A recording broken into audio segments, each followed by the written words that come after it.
Assignment on Nike and Walmart. They all both want to reposition their brand. Now they want to reposition their brand, they want to enter the higher market.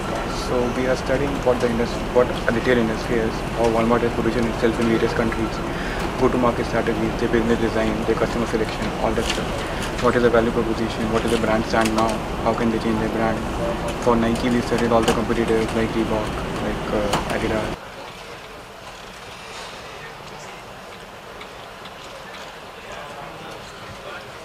We came up with a business design and various options that whether Nike should acquire some companies, whether Nike should go to the lower end segment also, like Nike known as a premium brand, whether it should go to lower end segments also, or whether it should do more in detailing stuff, how to.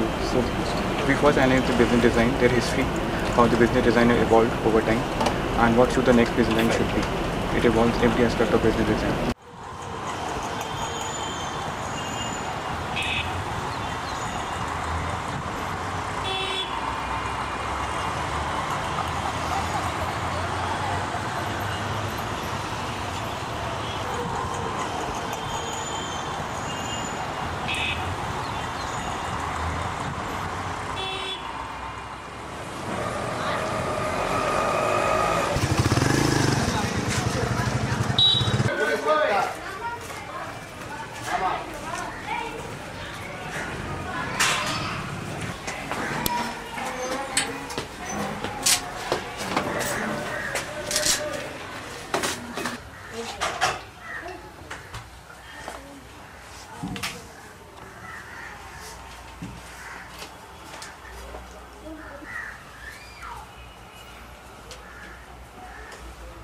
My name is Sylvia. I'm 27 years old. Born and brought up in Bangalore itself. I studied here in Bangalore.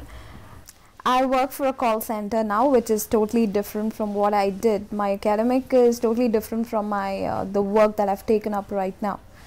When I was searching for a job, a lot of opportunities for the call center just started up at that time. So the craze was less, but the hype was more, in the sense that a lot of youngsters were there, okay, in that field, and all MNCs, you know, a lot of hypes, like a lot of positives, and the salary to add it up, it was all very good. So it was just that I thought, let me give it a try, and I went and I gave an interview in one of the MNCs, and I was selected. So I just started as fun.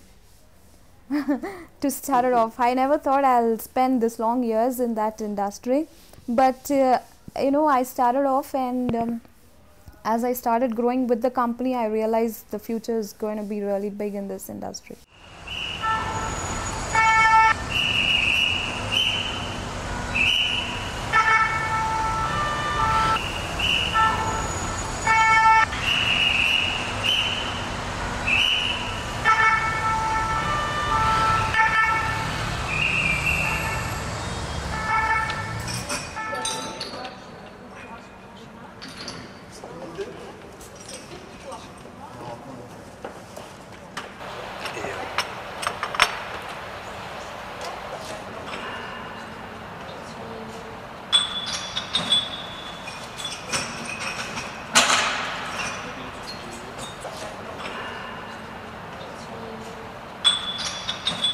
On est face à une évolution du marché du travail qui est très importante.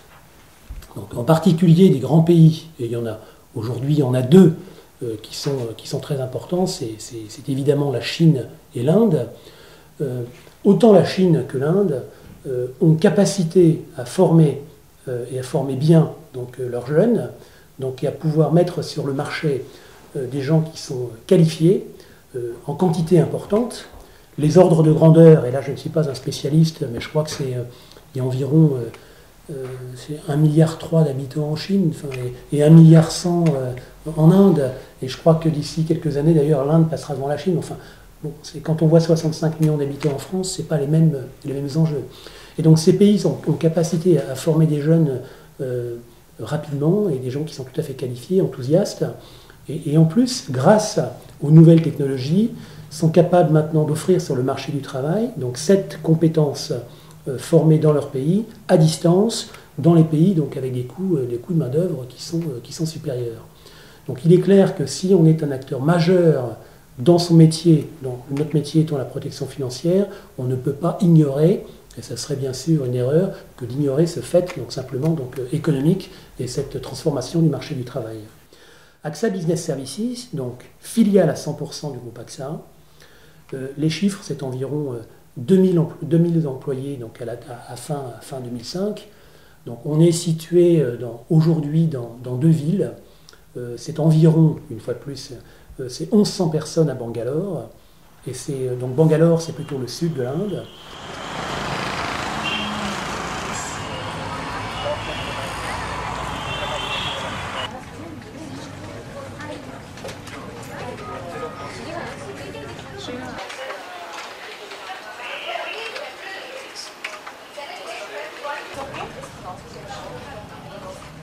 L'objectif n'est pas de transférer des têtes, je veux dire, c'est pas ça. L'objectif, c'est d'avoir une stratégie qui nous permette d'être compétitifs au niveau mondial, d'avoir cette capacité à répondre aux besoins du client et de tirer parti donc de notre plateforme géographique. Il est clair que vu le succès et vu la façon dont ça se passe avec AXA Business Services et vu le succès avec les différents pays avec AXA Business Services travaillent, la demande croît parce que simplement ils sont bons, ils sont compétents, ils sont compétitifs, donc naturellement c'est en croissance.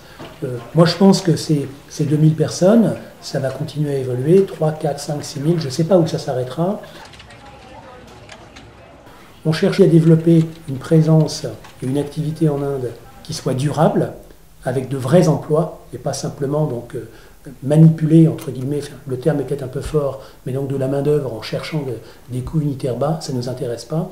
Donc c'est toute cette stratégie de développement durable et donc d'entreprises citoyennes responsables qu'on cherche également à développer. Donc c'est une équation qui est relativement complexe. Il y a le client, il y a le marché, il y a la productivité parce qu'on veut être un leader et on est un leader au niveau mondial, mais il y a aussi cette notion d'employeur responsable et d'obligation sociale.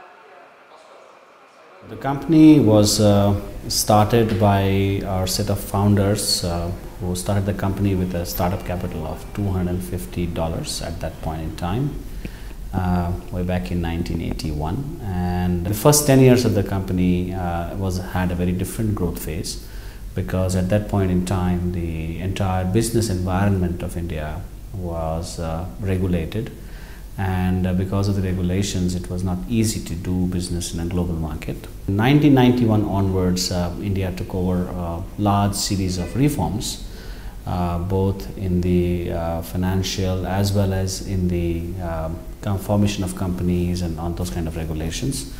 And that's when Infosys was in place to seize this opportunity and grow at a very, very rapid pace.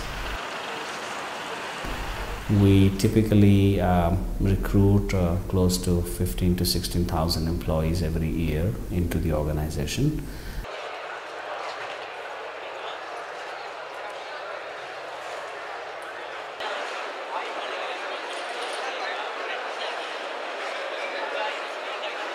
That typically we review around 1.3 to 1.4 million resumes to be able to hire 16,500 people. So that should give you an idea of the scale and the size of the organization. Our business model, what we call as the global delivery model, is the model that looks at three fundamental principles. One is source capital, where it's the cheapest to source. produce where it's most optimum to produce, and sell where it's most profitable to sell. Today we have a portfolio of services which typically would cover anywhere close to 85 to 90% of any client's IT spend.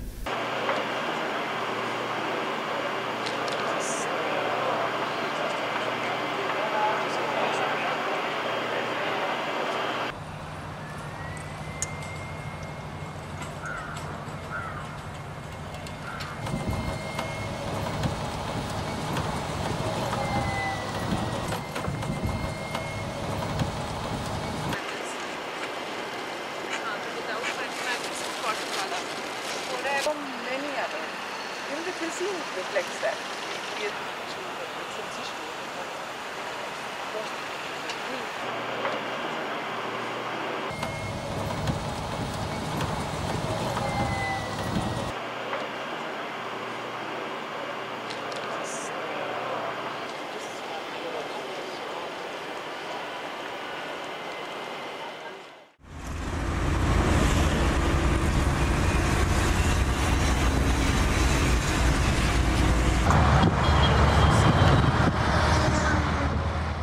Bangalore used to be a very compact city before. With this development happening in last 5-6 years, Bangalore has been now expanded to a greater extent. In the sense, we got ring roads now. Outer peripheral road has been developed. We have got large complexes coming up outside what used to be earlier used to be the outskirts of Bangalore has been developed now, and Bangalore is now growing.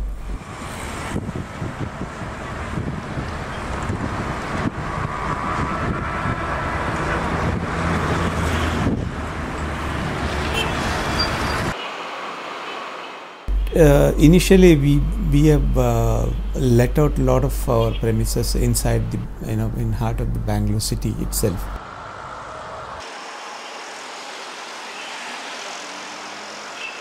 But now that companies are going a bit away from the city, and we are now developing large technology parks in Sarjapur Road on the outskirts of Bangalore, and Whitefield again at the outskirts of Bangalore.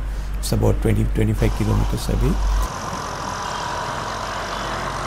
We have already developed a lot of office facilities for HP and other software companies. Now we are developing also a World Trade Center where we will be constructing about 500,000 square feet of area for the IT companies. In fact, we have done more than 10 million square feet of area in Bangalore so far, and another 20 million square feet of area is under development. Okay. So we have in fact changed the skyline of Bangalore over the years, and it all happened in last 8 years, 9 years time. The slums are getting vanished, in the sense they are all now thanks to the call centers and BPOs. They themselves have upgraded by their the sheer presence, so they earn more and they live in a comfortable places now. So Okay. the youngsters are earning good salaries, they get educated and they are getting employment in the call centers, and they are getting good money they are earning now, and they are living in a better comfortable places than the slums.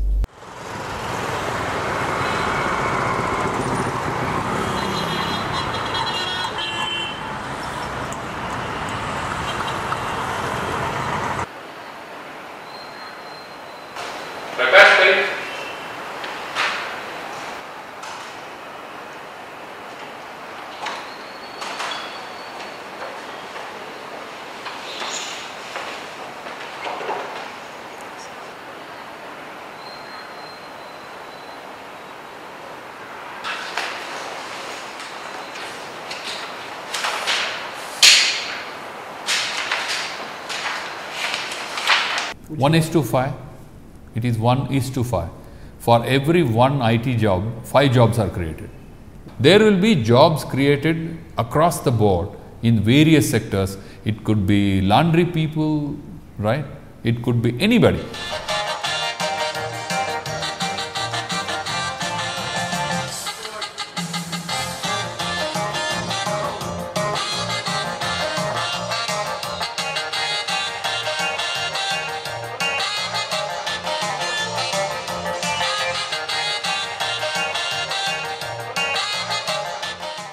The previous financial year, the last financial year, $2 billion was paid as salary in Bangalore. And that drives the economy. And when it creates, when it drives the economy, it creates jobs. People go to pubs.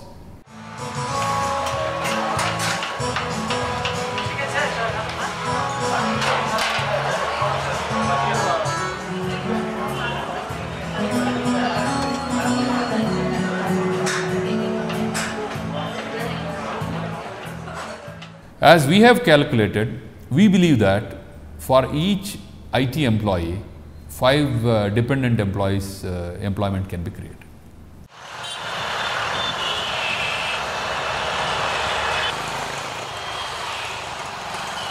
Well, Bangalore has been growing for the last 10 years, 1 decade. It used to be a slow growing city till then. We used to have the automotive industry, apparel industry and other manufacturing industries.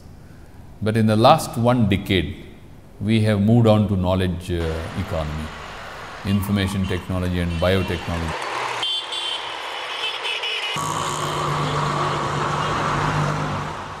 We came out with a information technology policy, IT policy in 1997, and from then onwards there has been an impetus, there has been a attempt from the state government to promote IT as the premier sector. In the year 2000, we came out with a millennium policy.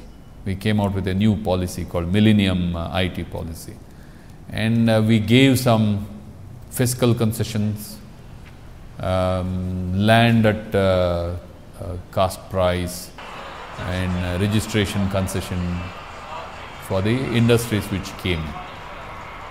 So, from 1985, when Texas Instrument came to Bangalore, to 2005, it has been a long journey.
What does it take to keep a modern city alive? As ever-expanding.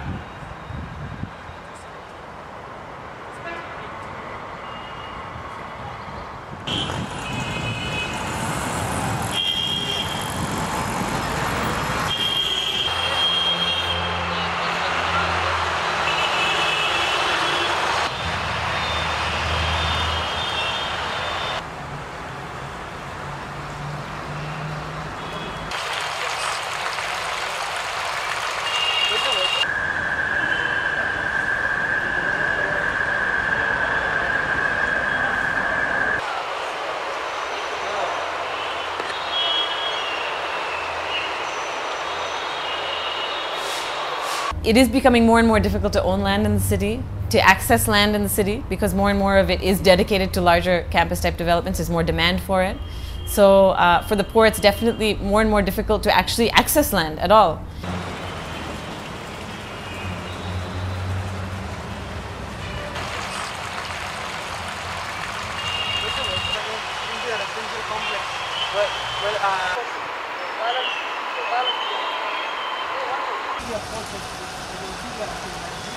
There you definitely see a lot of enclave development where you'll see pockets of rich and poor coexisting next to each other.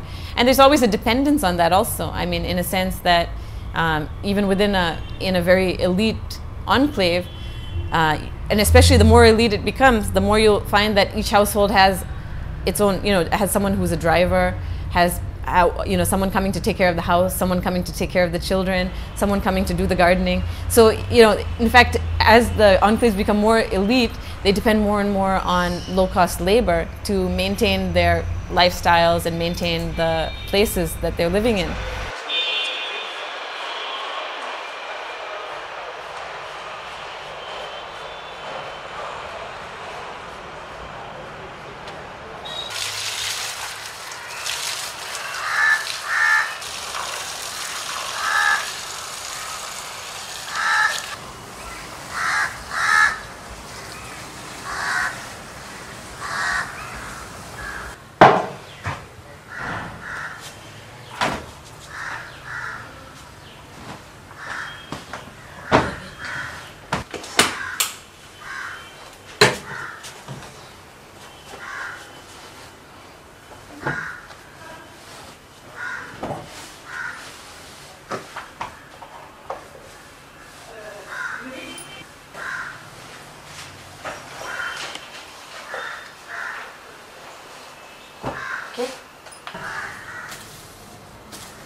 होगा मंजे अखला को जब से काम कर रहे हम village में हम पैदा हुए से इधर नहीं है तमिलनाडु में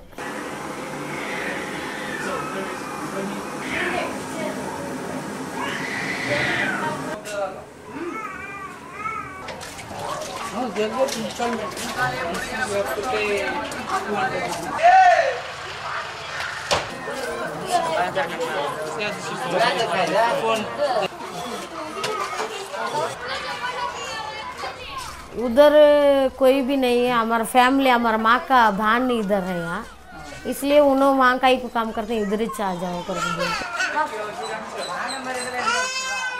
फिर भी हम पढ़े ने लिखे ने हम ना क्यों इतना धर्म कम है वो भी तकलीफ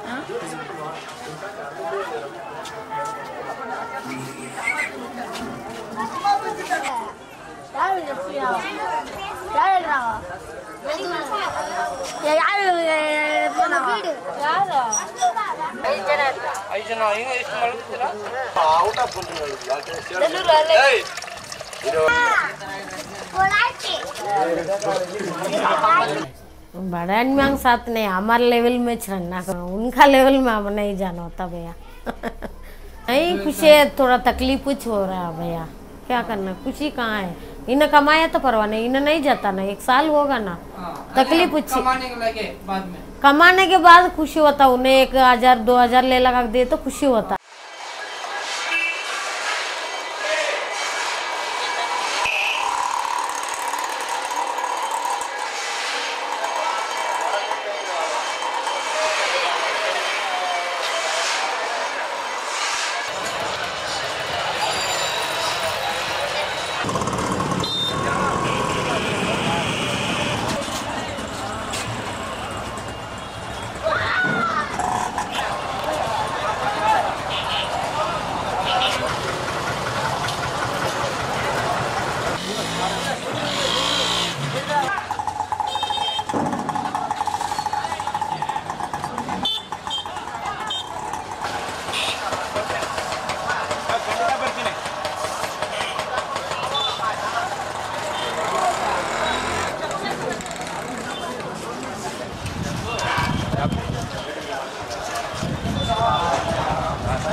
that's where I see there hasn't been as much support, especially for smaller economies. If you look in some of the areas where you visited, like Chickpet or Cubbonpet, where you find a lot of small manufacturing, and not even always small. I mean, you'll even get medium-scale manufacturing in these areas. But if you ask them about their infrastructure, do you have access to water, power? I mean, they're often having power cuts. They don't always have access to water, sewerage. And so all of these kind of supportive infrastructures that they require have often not been given as, I suppose, with as much support or dedication.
I think that if you look in Indian cities, you'll find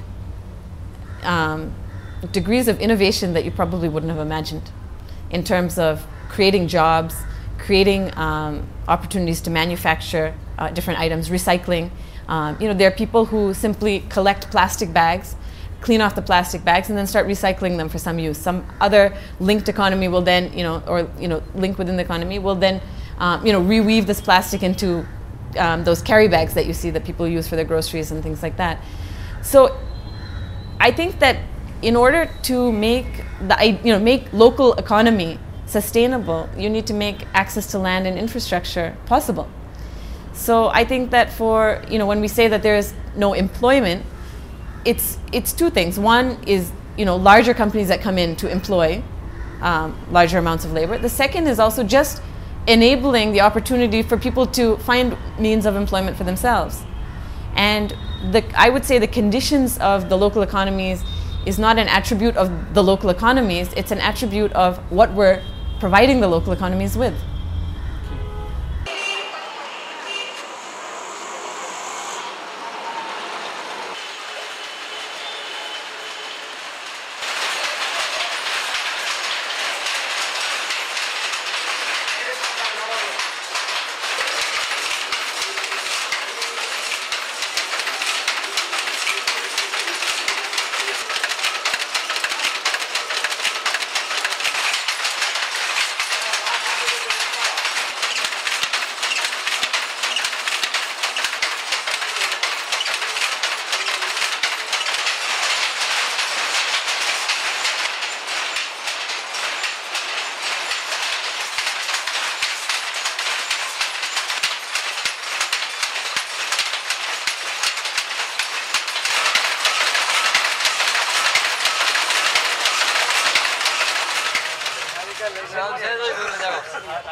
This is all Bangalore silk and thread work. This is a zari work. This is a thread work.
Subsequently, as the industry has grown at a very fast pace, a lot of infrastructure which is generic in nature, the public infrastructure, the civic infrastructure has come under tremendous stress.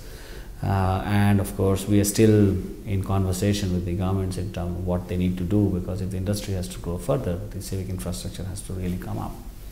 We work very closely with the government bodies who are involved in the development of infrastructure to lend them our competencies, our views and our capabilities to the extent that we can.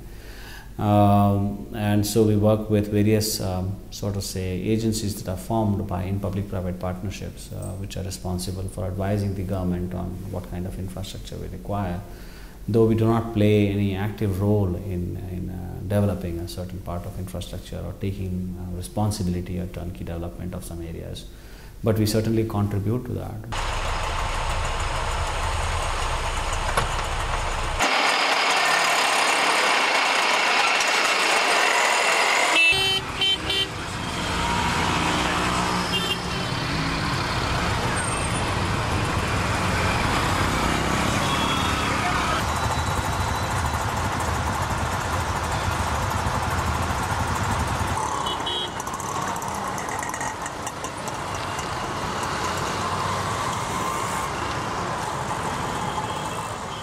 I wouldn't want to focus on Infosys in particular as as one company. I think they're one company among many. Their leaders have been very involved in policy making in Karnataka, partly because they are from Karnataka and they have close relationships within the city and the state. They have been, one of the groups supported by some of the leaders of Infosys was the Bangalore Agenda Task Force, and they actually were here for I don't know what you would say, they were in place in Bangalore for about 5 years under a government order which was very vague, which said, make Bangalore a better city by, in the next 5 years or so. And actually were given the, kind of very open mandate, but actually were expected to write a report in about 6 months about how could we improve Bangalore's development. They took it upon themselves to actually, not write a report. They said we have enough reports on the shelf. And the problem is not in coming up with solutions, but the problem is actually implementing a solution. So they derived their own objectives and their own goals and projects. So these included a couple of different areas. One was to do some short-term goals, such as, which were also visible to the city, like constructing bus shelters, constructing public toilets.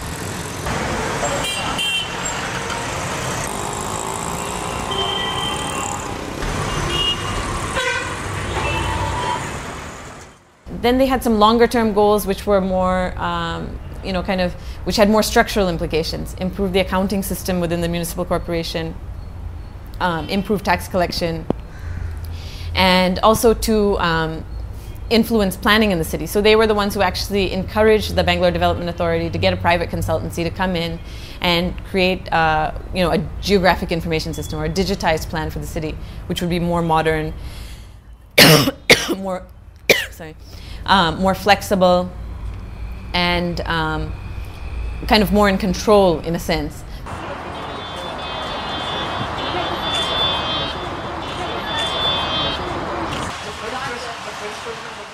Well, the year 2001, McKinsey came out with a report.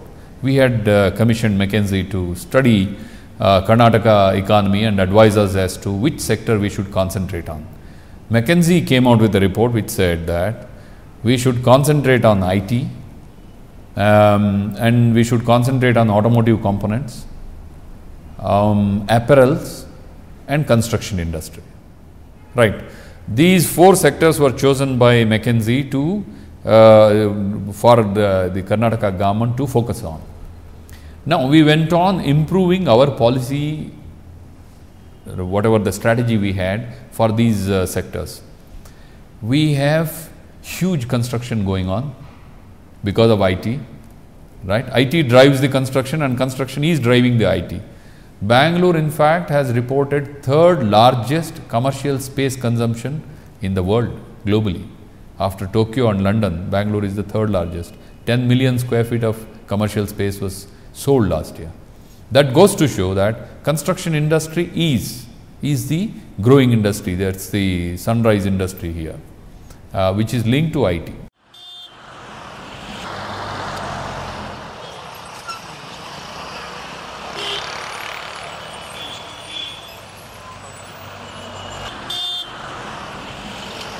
Now, what we have now done is, we are creating a good infrastructure, right? We are providing all other amenities that they would need, right? Water, electricity, etc., is all provided. Good infrastructure is provided for new companies to come in and then start their campus.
We are now creating independent integrated townships where you can work and live, right?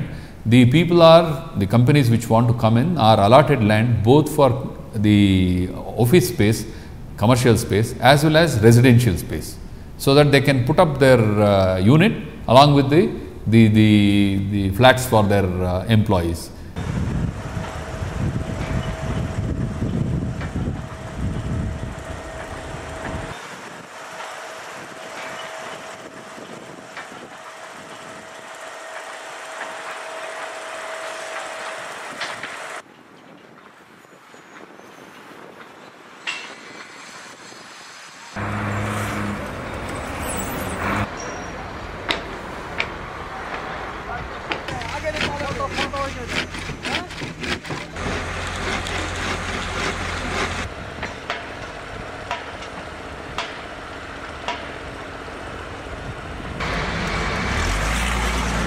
We have got a lot of residential developments. In fact, we have completed more than 120 projects in Bangalore. So one of the recent development which we are involved is the large township on 105 acres of land, where we have that the commercial That is that World Trade Center franchising we have, that we are developing the commercial building, and next to that we will be also developing about 3,000 apartments. So the IT workers need not go out of the place to or commute large distances for their office and residence. It's all in one premises.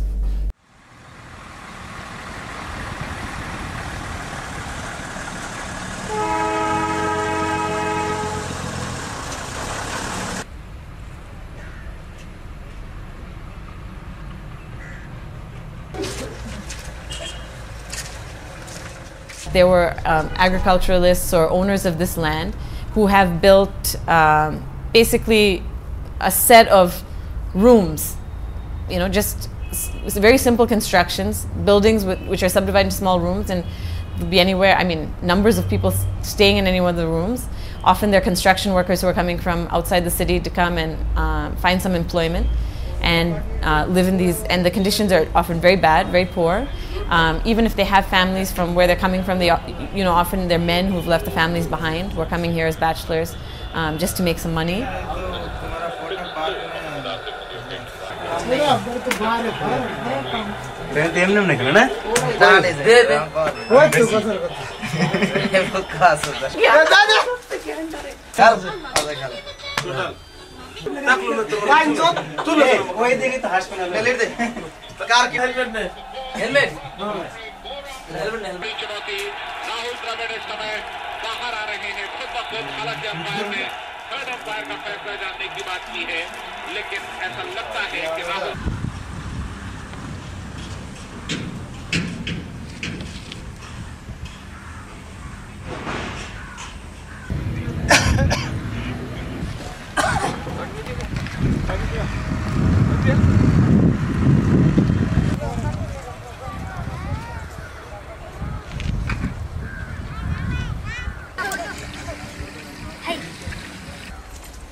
ನೀವು ಅಡಿಗೆ ಮಾಡೋ ಕೆಲಸ ಮಾಡ್ತಾ ಇರಿ, ನಿಮ್ಮ ಪಾಡಿ ನೀವು ಅವ್ರು ಹಿಡಿತಾ ಇರ್ತಾರೆ. ಕೂರ್ಸ್ಬಿಟ್ಟು ಹಾಕಿ ಹುಡುಗ ಊಟ.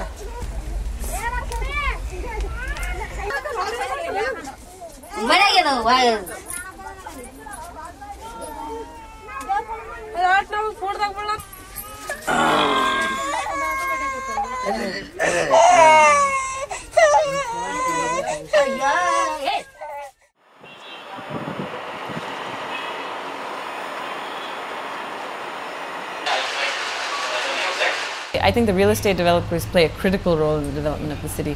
I think that they're the force of construction. I would say if anyone's really planning the city, it's the developers. And in the sense that they're the ones who are proactively going out, identifying land, acquiring land, and building right from the residential enclaves to the commercial enclaves.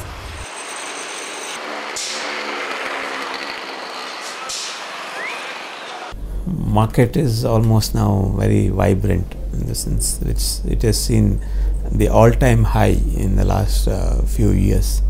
So what was once used to be very